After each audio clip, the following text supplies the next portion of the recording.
émission du développement et d'entretien Une idée de plus. Cet après-midi, nous parlerons du sexe et les réseaux sociaux. Bonjour, Pichen. Bonjour, maman. Changer ton boulot. Boulot, il faut changer. Ben, Boulot. Comment ça va? Ben oui, je vais bien, merci. Sans plus tarder, Pichen, les sexes et les réseaux sociaux.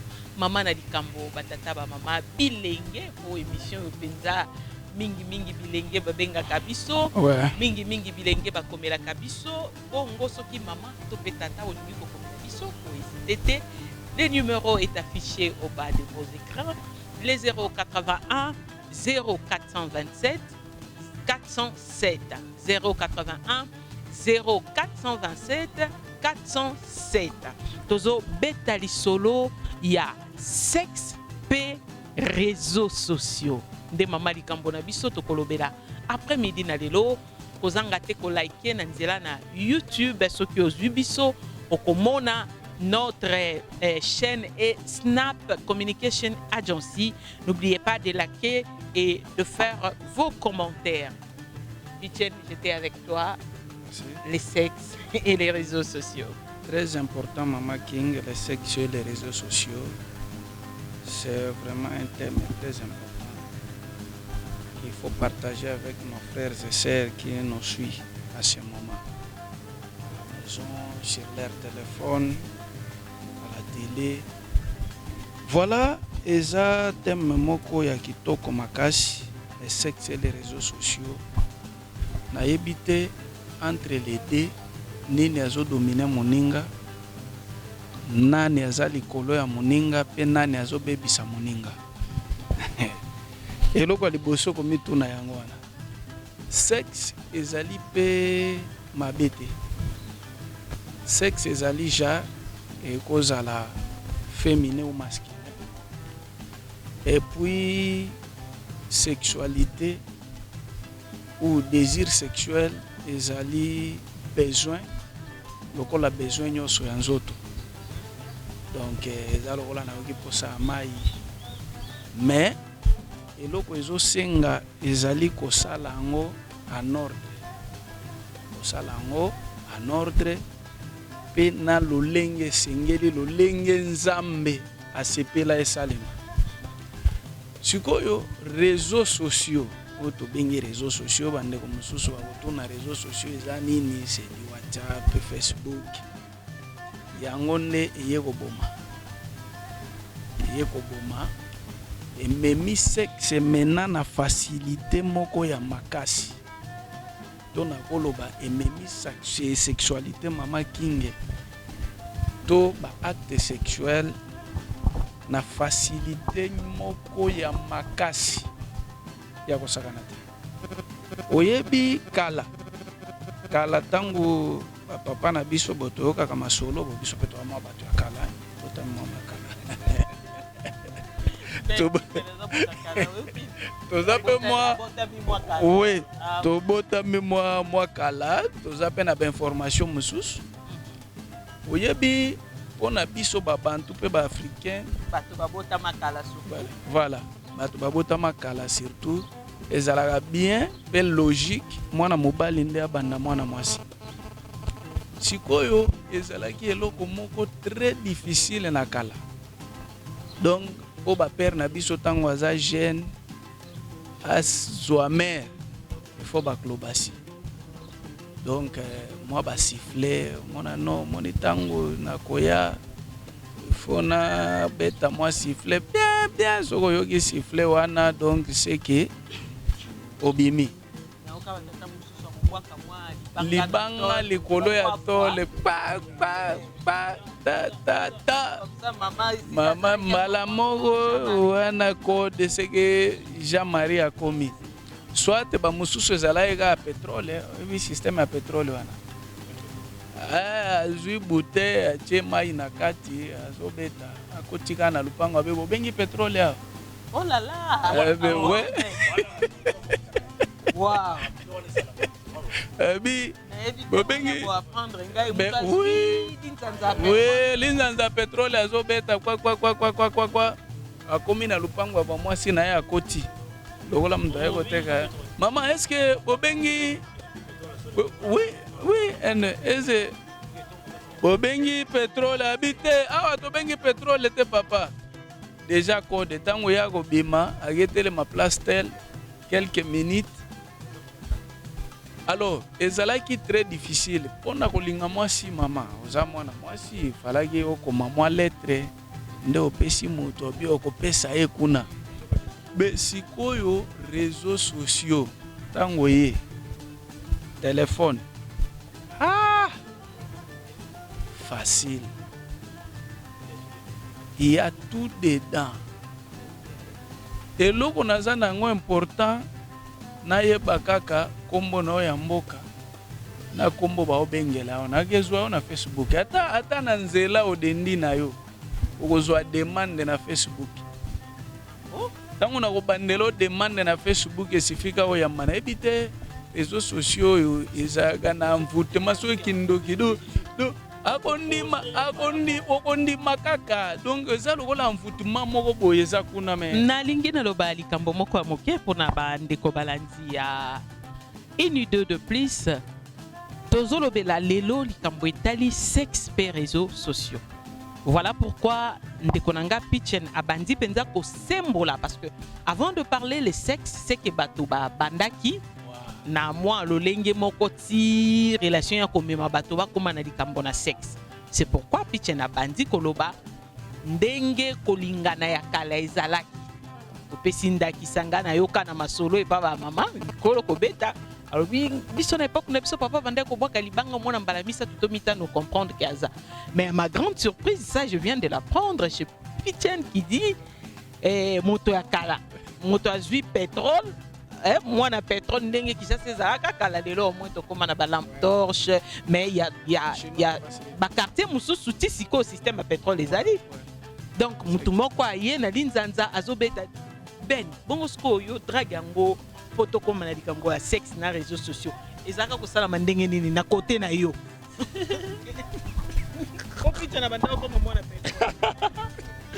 Bon, c'est normal. Pitchen a le biais d'Amtakala, mais c'est il y a une nouvelle version Android qui se fait dans le Facebook ou encore dans le cas na quoi na bino na biko to vana sona biko vanda koto na keka na mona kabine bino na pêche moi 2000 francs c'est ça non c'est mon pelo ma casté il y a eu comment bon ça quand dans le bâti qui est une PC c'est comme akoya ko somba crédit mais kaka mala moi sona ibi asomi orange c'est que yango numéro ne WhatsApp.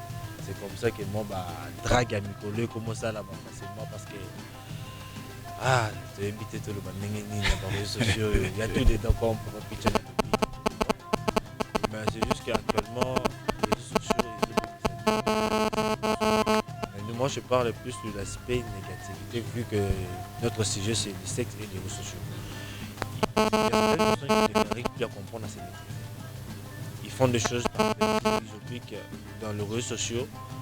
C'est pas lieu de parler de sa vie intime, surtout sa vie de sexualité. Et aussi on doit savoir que les réseaux sociaux n'est pas un tribunal ou les règlements de compte. Au Roman, vous allez à Sarah, au bébé Nina Sarah, pour lui nuire, aux juifs, au pessimas dans le bi. Ah, Christian, wow, ça mou ça moi. C'est comme ça, et c'est ce qui fait que maintenant parfois on a tu es maintenant dans une impossibilité au côté internet, peut-être ça le téléphone à maman. Parce que quand tu peux utiliser internet avec maman, aux autres là-bas, nous sommes des bandits. Donc il y a des trucs qu'on ne peut jamais voir avec maman, on ne peut pas le regarder ensemble. Mais actuellement, c'est ce qui vraiment qui nous détruit en fait. C'est ce qui est à la base de la destruction de notre jeunesse. Et c'est ce qui fera que même parfois vous allez voir un enfant de l'école qui est en deuxième année secondaire, en troisième deuxième année, ils parlent sur la sexualité, ils font la sexualité, comme c'était le cas pour tel et non, l'école où il y a eu les finalistes qui ont fait des abus, des barbaries sexuels là-bas à l'intérieur. Donc c'est ça vraiment. Pitchen. Oui, maman. Aussi, c'est la seule. Voilà.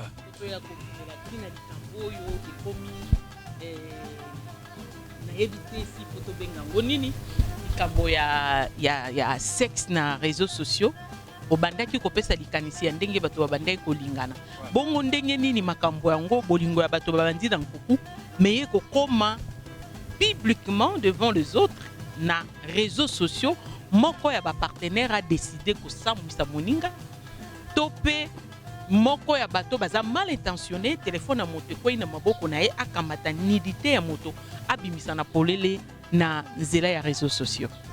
Voilà, Maman King, merci beaucoup. Omoni, bazobenga ngo sex tap. Sex tap. C'est en anglais. Voilà.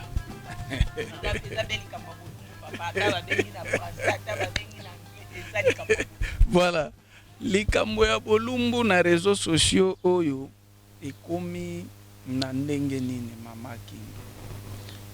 Ebele oyebi eloko ndeko nanga ben na lobi réseaux sociaux eza na ba aspect nango négatif na positif. Positif pourquoi par exemple on a outi koloba et facilité kozwa moi molongani na facilité. C'est-à-dire voilà, ozwa molongani na facilité konyokwa malisusu te ndenge ba pere ba bandai konyokwa mana ba koko. Ouais, na kokende kozela ena nzela ya mai. Na kofona kende na école te awa ezali ata oza na chambre na bino naza na yo. Maintenant oyebi bolingo ezalaka makasi mamaki mingi ezobima na sansi nini soki nalingi na répondre na motuna na yo mingi ezobima mpo na ngai ezobima na nzela misato ya liboso ezali bolingo.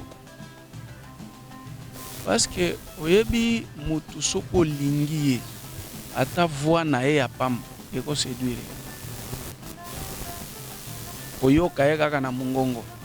Oyebi ata tovandi ndenge tovandi ya soki mwasi soki ngai na bengi ndeko ben obien ndeko ya mobali moko abengi ndeko ben akoyamba oyebi ke awa azosola na mwana mobali. Soki mwana mwasi mususu na ye aza peut-être camarade ou koma abengi ye okoyoka osola mais soki molongani na ye abengi ye lolengi akosola na yo moko ko comprendre kake awa azosolola na mutu songolo. C'est-à-dire omoni bolingo wana ezomema sikoyo ba nini wana na kati ya telefone siko tango boko banda ko kosolola bolingo na baposa ezomata tango posa ezomata akoyebisa ye na lingi na mona to ba facilité biso soit akobenga on appelle vidéo soit otinda photo soit omi filmer yo pe na bolingo olobi no toza na ye déjà eloko nini na kobomba lisusu tikana tindela ye parce que eza ya ye eza nanu bolingo eza nango envers moto wana mais na kati wana eloko mosusu ezali ignorance siko kote kokende kobimela tango mosusu ekobima na volonté ya moto wana te kuna sikoyo tokokuta biloko mibale nde nayebisaki yo eza misato kuna tokokuta règlement de compte.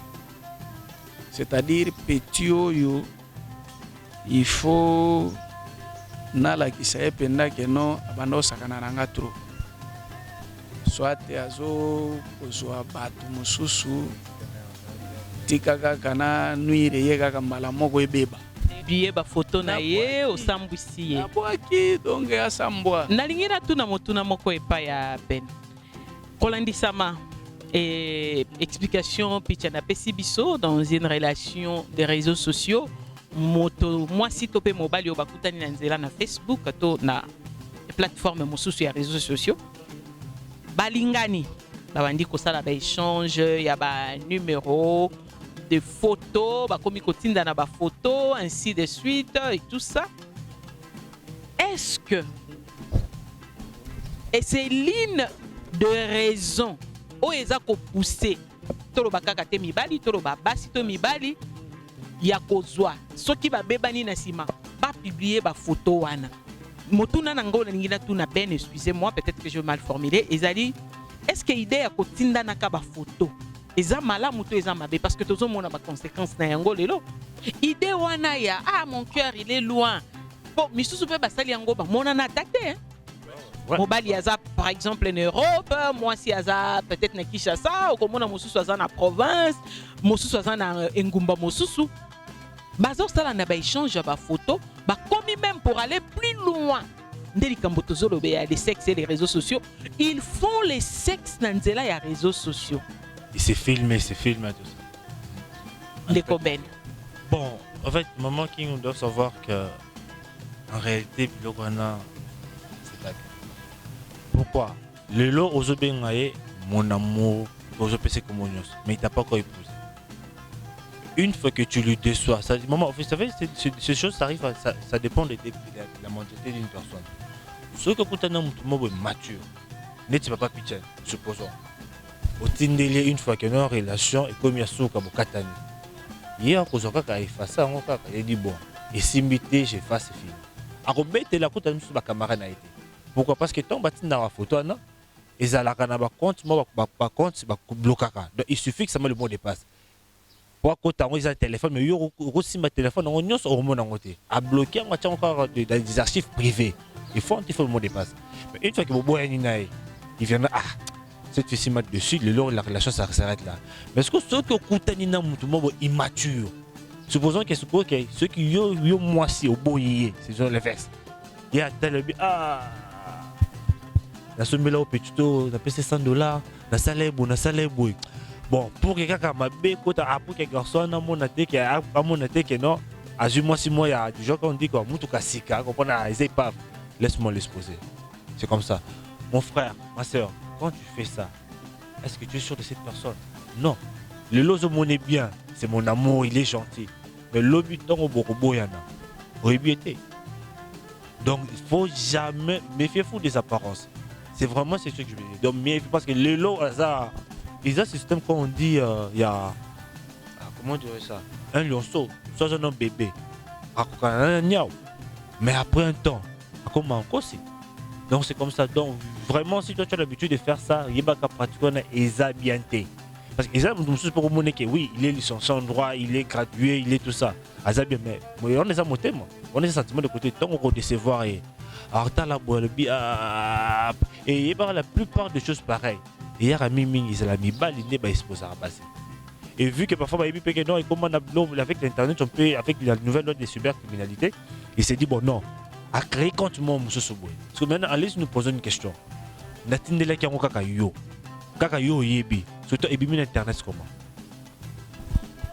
ndeko moko atuni motuna wa na bandaki koloba bandeko balanzi ya émission une idée de plus okoki kobenga biso to pe kokomela biso tozali na numéro oyo tozopesa ezali ya WhatsApp okoki kosala appel normal okoki également kokoma message normal to pe kosala appel ya WhatsApp to normal c'est les 0 je répète encore c'est les 081 0427 407 081 0427 407 Pichende comment quoi tuni motuna lobi bonjour Mama King c'est Mama Bilengi Mama King nalingi kotuna pourquoi faire l'amour na nzela ya réseaux sociaux Pichende koko pesa Mama Bilengi e yano na motuna na ye merci pour na motuna malamu na pesi mbote bisiko zali bon tu vois Mama King ou Mama Bilengi bisika zolanda biso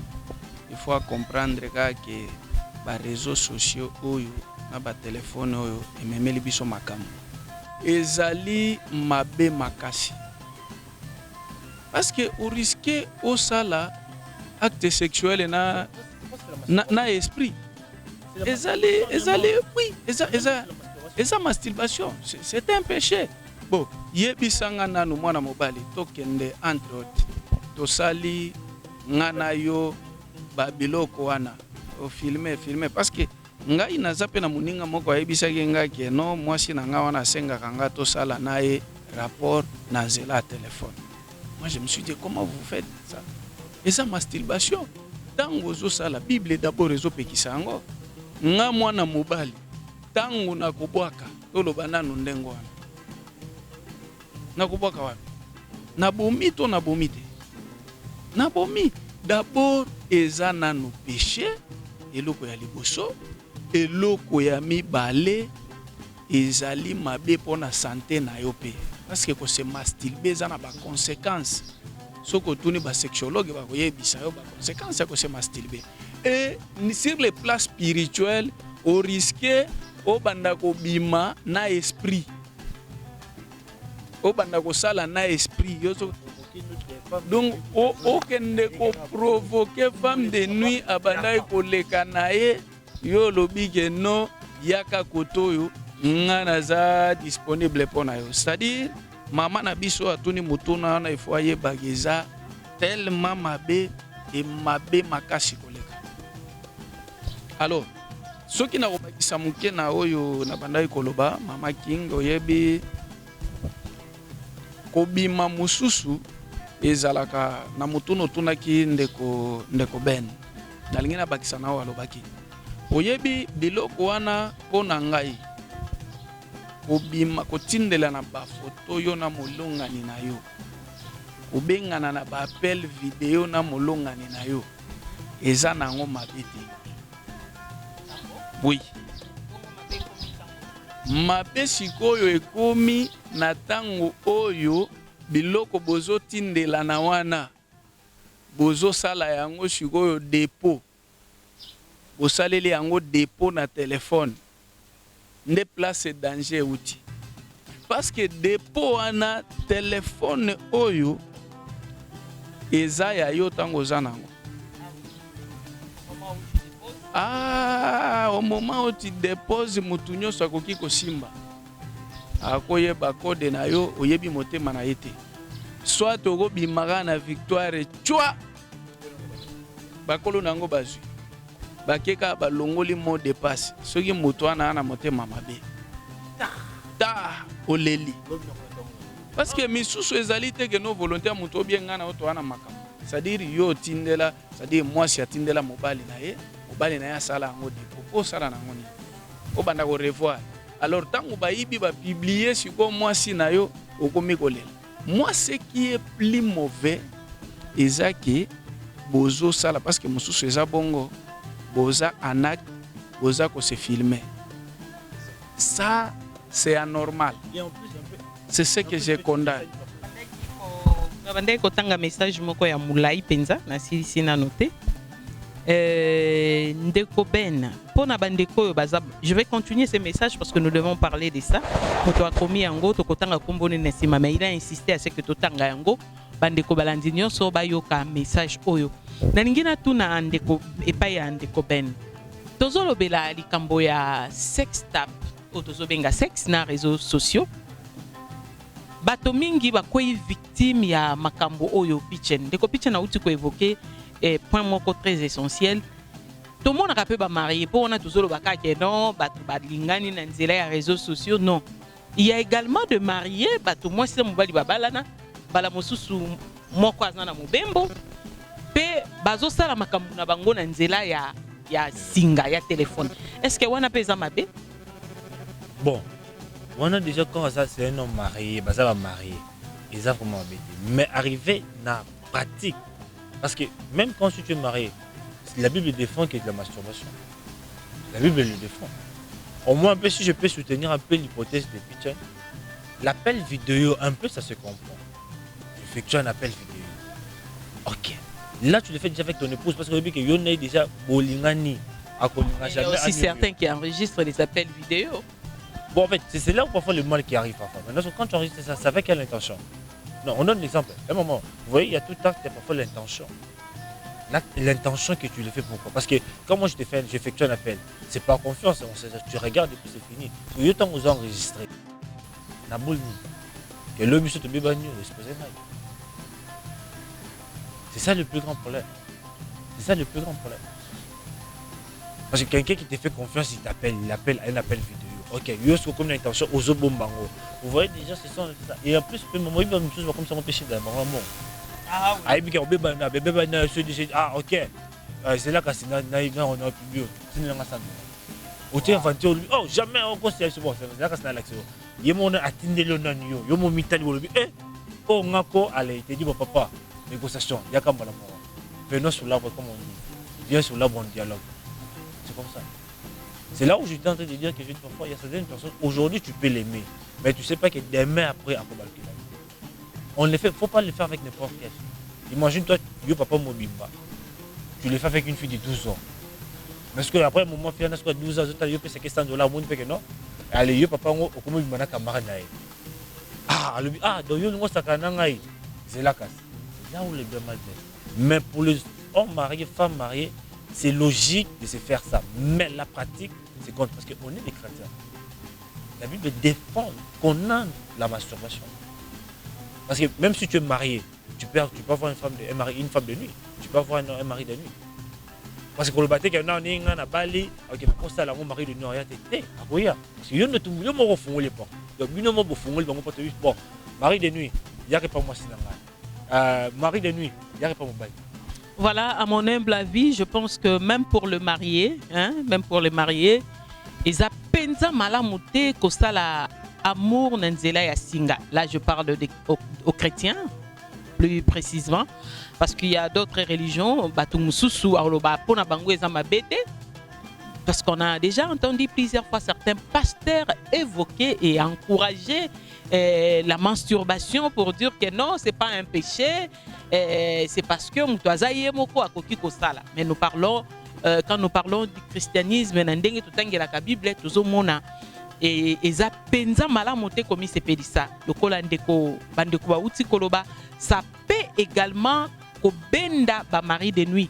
De kopitia na uta kopé sandaki salobi bongo.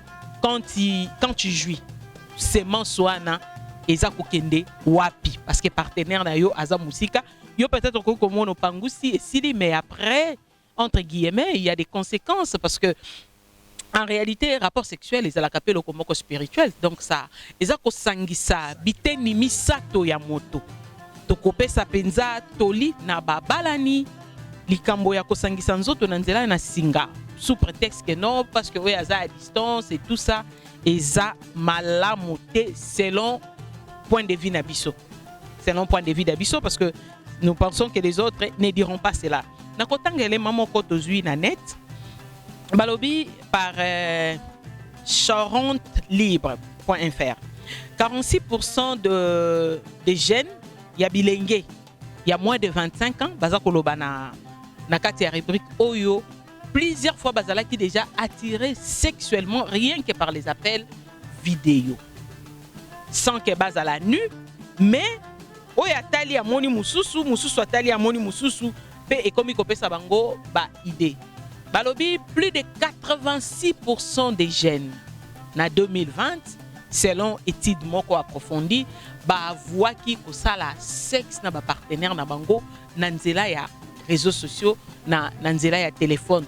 Ce qui n'est pas encourageable parce que ce qui te continue dans les détails, il y a l'article où tu commandes combien ont été des victimes, il y a comme même na kokufa à cause il y a ba pratique aza ko sala na mutu mususu mutu wana zo ebise non zo eloko boye sala boye zo pratique boye sala boye talanga ndenge na zo sala et traînaki mingi na katina liwa. Voilà tozotanga ndeko ya message ya ndeko X. Alobi bonjour Mama King, ça c'est mon histoire. Na tangi yango penza na bokebi, je crois exactement moulaï, je vais synthétiser na pesa point essentiel oyo bandeko bakoki koluka koyoka. Ndeko oyo aza ko reconnaître que ataki nudité ya mwana mwasi moko azalaki mwasi na ye na nzela na réseaux sociaux. Alobi pourquoi? Parce que bazalaki ensemble pendant plus de 3 ans. Bongo mwana mwasi azalaki mwasi oya bandeko kokana ko bala. Par après, a découvert que la fille était lesbienne. Quand on a découvert que moi c'est azalaki lesbienne, il était choqué. A découvrir de manière nini na téléphone ya copine naie. Parce que bazalaki pas na relation ya copinage nan ba kenda ki penza na libala te. Alors tango amoni likambo ya boye abengaki ndeko mwasi po basolola. Selon ye attitude ya ndeko mwasi azalaki malamu te la fille Andimi nyonso alobi oui c'est réellement moi oyozo mona nangai mais pendant tout ce temps tous ensemble yo zanga na vie oui ezanga siko lingi nini moni basi bazaka mwa bateti afungoli le pe ami so talo na katabi olingi nini. Les frères étaient choqués. J'étais son nom. Yemora Bindeko X natanga kombo na été.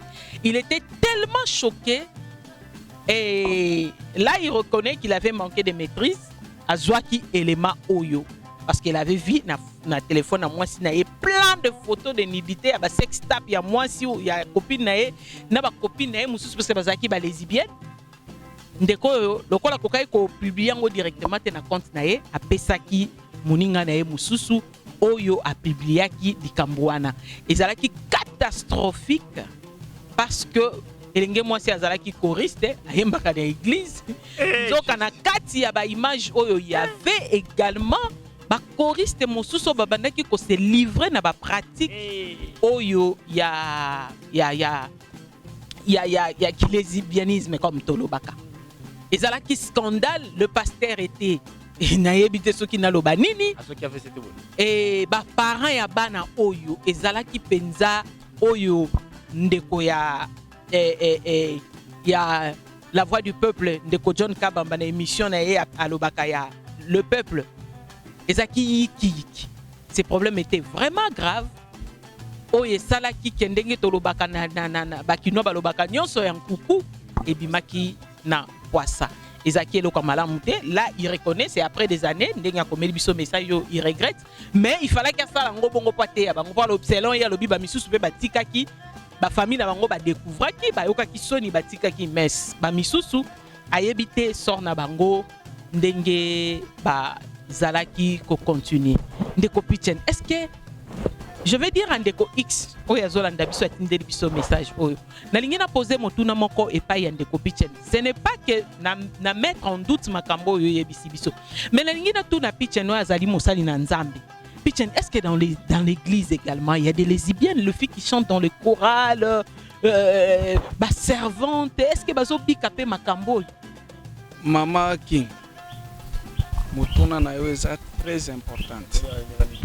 Une question très importante. Et c'est biblique même. Oh là là. Oui. Nazalaki jour moko na pasteur moko na moni batu bazo bunda na église. Nabi na église vraiment batu bako bunda. Aibisinga oui. À l'église tout peut arriver. Mo oyo natikala na ngo yango wana. Donc à l'église tout peut arriver. Pourquoi? Yesu azopesa ndakisa boya lobi liloba nzambe eza lokola filet. Baza kobwaka na mai. Tango bakotire yango ekobima kaka na mbisi te. Ekobenda magorodo, ekobenda bakrape, ekobenda bitene banzete, bilamba ebandaki koleka matiti ebendi nyoso.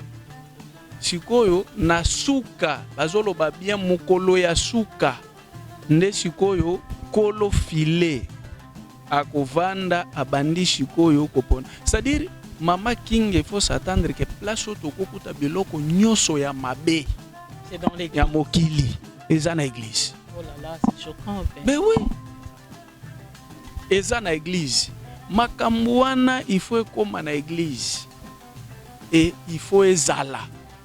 Parce que batu ya modèle wana omoni ndeko wana ebuskile ngai un peu histoire ya ndeko ebuskile nga pourquoi. Tu sais, on était en train de condamner cela.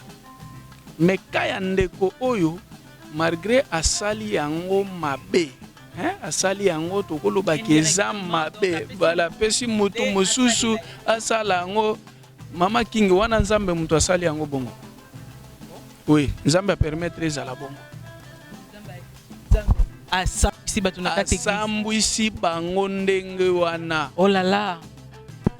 Mais ça n'a pas pasteur mususu nzambe azosambwisa bango awa. Soki ebimi, c'est-à-dire obomba ozo continuer ko bomba ozo kende ko sala yebage un jour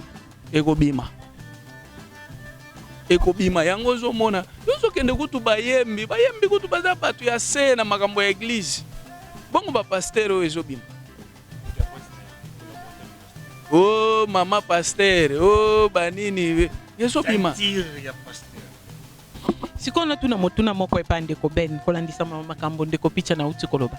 Est-ce que tu es sûr que makambo ya basali ya nzambe makambo ya ba sex tape yo ezo bima basali ya nzambe eza nzambe nde mutu azopinir bango nde azosala kebi mabongo ou eza juste ndenge to uti koloba ya motema mabe ya bato mauvaise foi mutu moko alobi bon nasambwisa intel nasambwisa pasteur intel na humilier église tel na nzela mosali nango pona likambo na raison ya sexe. Vous pensez que c'est Dieu ou c'est les cas que je viens de énumérer ci-dessus? Vous savez, même quand la Bible dit, je ne sais pas pasteur malheureusement, il y a certaines expressions qui disent que peut t'exceller. Vous savez, il y a certaines personnes qui peuvent le faire parce qu'ils ont mis bêtise. Ah, pasteur, vous savez, maman, ça fait très mal. Hein? Imaginez-vous que vous dites que votre père spirituel, vous le considérez, c'est lui, il est comme les représentants de Dieu sur place. Il est censé à ne pas commettre certaines choses qu'il ne peut pas faire. Vous savez, comme on est un exemple, je peux insulter, je peux me battre, je peux gifler une personne. Mais pour un pasteur, même si c'est un être humain, il doit avoir des retenues. Parce que mieux vaut pas qu'un peut-être un pasteur, on comprend, c'est de l'argent. Mais quand tu tombes, tu fais ça avec des filles d'autrui, avec des femmes d'autrui. Mais après ça, toi tu es sur la chair pour dire, mon cher, laissez l'impudicité. Mais comme toi, tu es monde, et en plus, mon Bible, c'est ça, il y a plus bien compris. Donc, Atali, à Komona, Atali, oh, Sœur Sarah, c'est pas un problème. Mais donc, Atali, oh, fiancé n'a pas. Bah, allez, c'est quand même. Atali, ah, ma sœur. Mais c'est ça. Ah, heureusement, non, le bail. On tombe à ça, on va la sentiment. On se jette là. Tombe à ça, on va se dire, Atali. Mais c'est on a un attaque muscle. Pasteur Salinga Boué, allez. Quand on a bon, ça va, je t'expose. C'est Dieu qui agit de notre façon. Dieu a poussé cette personne-là qui est venue de faire ça. C'est comme ils ont dit, vous savez, comme Nabutu, ton bimi. Nous avons touché.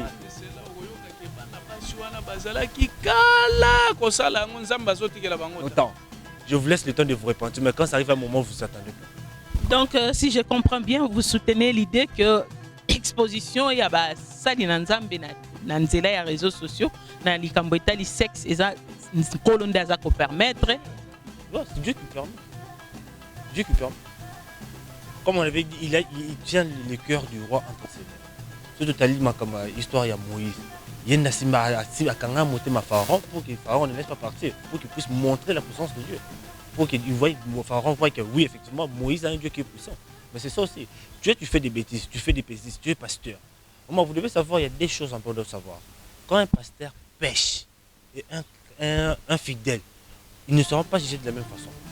Mais c'est comme exemple, un avocat, un magistrat commet une infraction. Mais devant un policier, je lui donne l'exemple. Quand un policier commet une infraction, sa sentence est tellement élevée parce qu'on lui dit que Yosa Moutamibe, Oyebi Ango, c'est la bonne, point de nos salaires. Mais c'est comme ça, c'est un pasteur. Imagine toi, un pasteur, tu viens, tu me prêches, Tika Kindumba, Tika Mosabato. Mais après un moment que Yosa non marié, au salaire, mais non.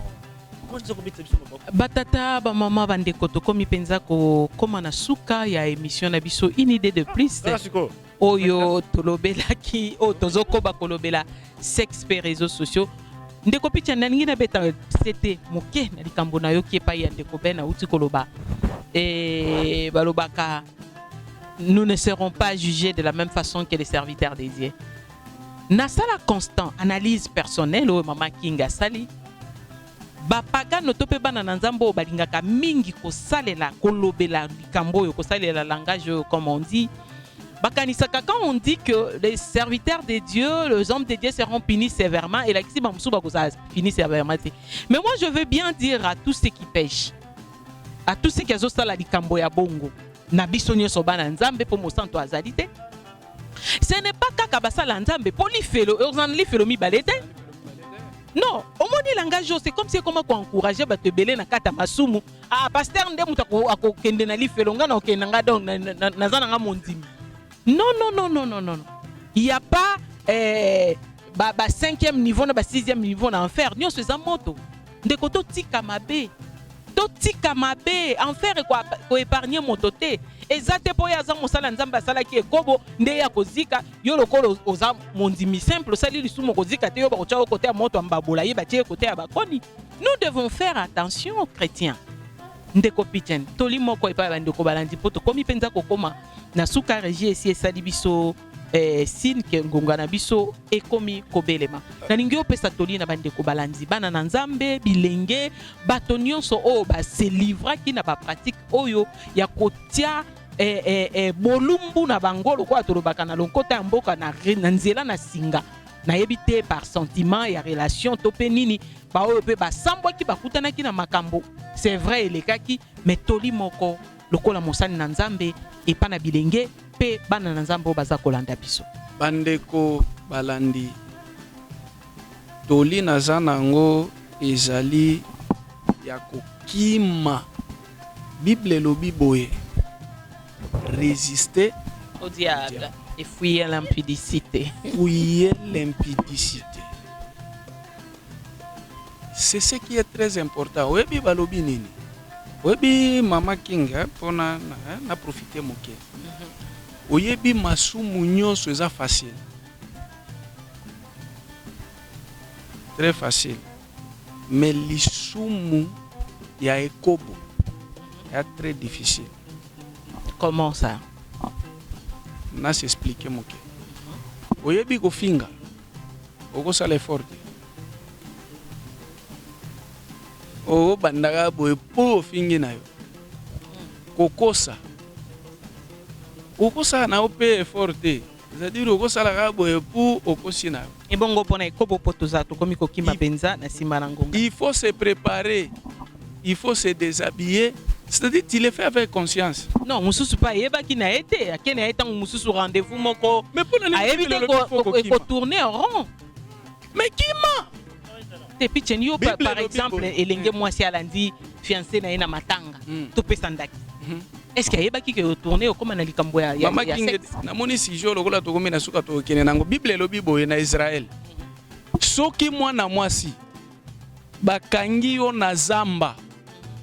Place au batu bazate et que bosali acte sexuel oye kofunda na mboka bakoboma mwana mbali mais soki boza na mboka neti tozali awa liboso ya chaîne tosali émission libanda biso tosali émission soki mutu agangi na nini na lupango oyo na régie wana tokoyoka te tokoyoka siko yo ogangi te or Bible lobi fouiller c'est-à-dire Bible lobi soki mutu asali ndengo wana ata ye kobima o akangaki nga na makasi batu bazalaki boboma mwana mwasi wana pe akufa parce que andimaki yango na yebishi yoki lisumu wana ya lisumu très difficile à commettre c'est-à-dire soki ekomi c'est que yo moko mutu opesi yango nzela parce que eza sentiment eza nzoto yango pona nini nzambe lasa yango na mikuwa.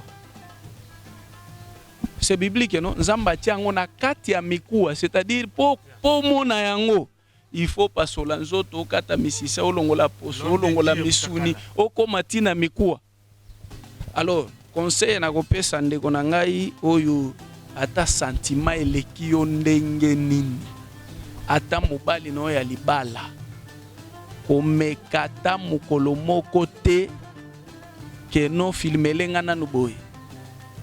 Talisanga nanu boye na yebishi yo okosambwa po omoni nga na bangaka pona nini nga na bangaka pona monaka lokola batu basalaka na réseau basalaka na ba réseau ya télécommunication bakoki komona yango pe bango pe ba enregistrer yango ale babambi ngai ne loko ebangisaka nga na yebite soki ki musenzi na yebite ezaka kozala prudent pesa ndeko ben micro.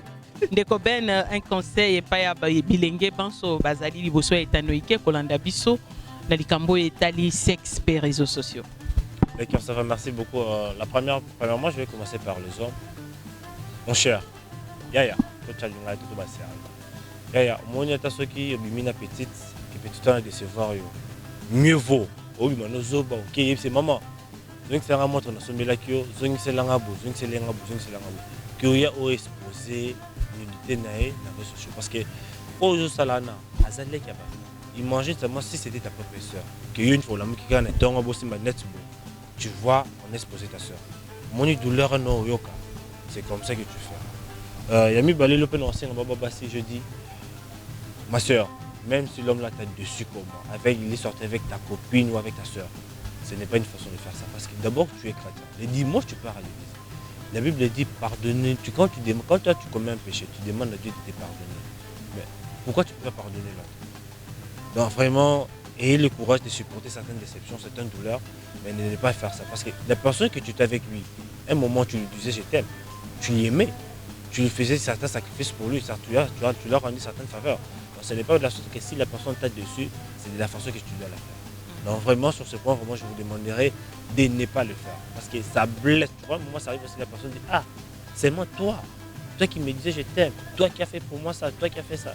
Donc c'est la meilleure façon que juste quand tu es dessus d'une personne, soit tu supprimes, mieux vaut, moi je suggérerais que tu dis, papa, ce que moi je t'ai donné, tu me le restitues. Mais non que tu exposes une personne comme ça fait très mal. Vraiment. Et mais n'oubliez pas qu'avec la nouvelle loi de la cybercriminalité, tu exposes une personne comme ça, on peut se tenter en justice. Merci beaucoup. Avec les nouveaux systèmes de cybercriminalité, criminel, c'est comme ça qu'on dit. Bazolandela makambo yo soki o exposé nidité ya moto na réseaux sociaux penza awa na mboka na biso coup de chapeau na ministère de la communication et bazolandela makambo yo très au sérieux. Soki pe te ezana bato musu bazaka liboma amitié peye moko. Nakobakisa kaka po tokomi penza na suka kolandisa ma conseil ya ndeko Ben pe ndeko Pichen. Je pense que les réseaux sociaux sont malamu te ya kocha nudité na yo ndeko. Soki ata omoni po na yo te parce qu'il y a des gens au balobaka baza basan foutiste. Bien sûr, mais to bosana te bandeko bakoloba baza basan foutiste ba ke bana ba parents baza pe na bandeko. Soki koki kosala yo plaisir mwana na yo mona nudité na yo et na acte kosala na nzela ya réseaux sociaux. Sache-le que ça a plaisir pour na batonyo sauté pe ezali ka momala muté pe na bakisi lisusu na ndimi to kozana nesengo mwana no amono na itawana. Alors faisons très attention, surtout les jeunes. Je vous tire vraiment les oreilles. Muto alingi yo beaucoup tana bo solo là parce que na banza toyo ki penza masolo mingi ba komi même kosala batu ba enlèvement na nzela à cause ya babilo ko toza ko tia na ba réseaux sociaux, à cause de certaines publications. Ndeko mwasi ndeko mobali tozala prudent tango esi ekoma ya kobeba mokili ekoma mabe pona bien-être na yo pona sécurité na yo vérifiaka nini yango otiaka na telefone po tango okangaka foto mutu akangaka o te yo moko osimbaka telefone no okangaka tango osalaka ba TikTok mutu asalisaka te mosusu ezaka yo moko. Alors tokosenga conscience penza ezala tant que tozo sala makambo yo polo bien comme te non ba exposer nga batu bango mutu ba bimisi. Or ezana ba mususu ba bimisa ba filma bango na mayele te bango moko nde ba filmaka. Alors faisons très attention. Topesi bino merci bino ba ebolanda ki biso na bokebi pe tokutani na mbala ya sima na émission na biso ya une idée de plus ba te bele ba komi ba bi mama king bino bolobaka makambo ba réseaux sociaux. Oui, nous parlons des réseaux sociaux parce qu'il y a des réalités o eza koleka na mboka na biso na nzela ya makambo etali réseaux sociaux ezopesa mawa. Tika Nzambe abatela biso banso tokutani mbala ya sima. Merci.